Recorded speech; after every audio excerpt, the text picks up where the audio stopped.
We don't know anything about Keith. When I left him, Keith was left alone, and we know nothing. We don't know if he's alive. We don't know if he's dead. It's hard.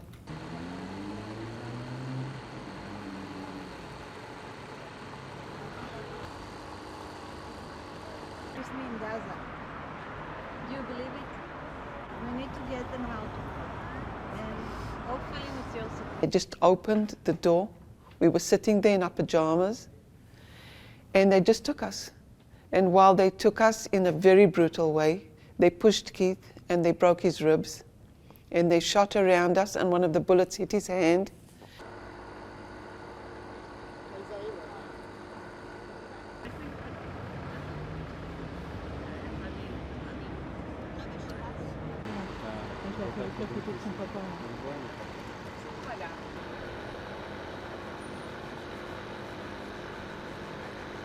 I went through hell 51 days. I didn't have any human rights when I was there. I was starved. I was thirsty. I was supposed to keep quiet for nearly 51 days. They didn't let us talk. We weren't allowed to stand. And when I came back, I could hardly walk. It took me a month before I could eat a decent plate of food. It's been very difficult. I was in a shock for 51 days. The way that I was treated wasn't human, and I was scared all the time, all the time. I did not sleep. It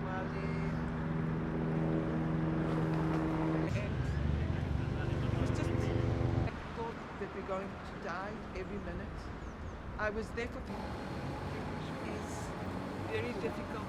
While he stepped out of the shower and said that he feels so embarrassed. I wish and I pray. I was surprised, I was shocked, and they wouldn't let me say goodbye to Keith. And I just moved him with my hand and I said, I'm going to Keith. And I went to Keith and I gave him a hug. And I told him to be strong for me and that I'll be strong for him, not knowing what's going to happen. If I'm going to live or he's going to die, or if we'll ever see each other again. This is Keith, taken 3 weeks before we were kidnapped.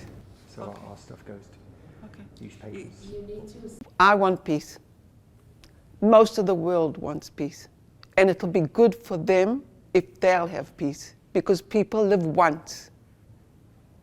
And we want Keith and all the hostages alive. And the world needs to be a better world.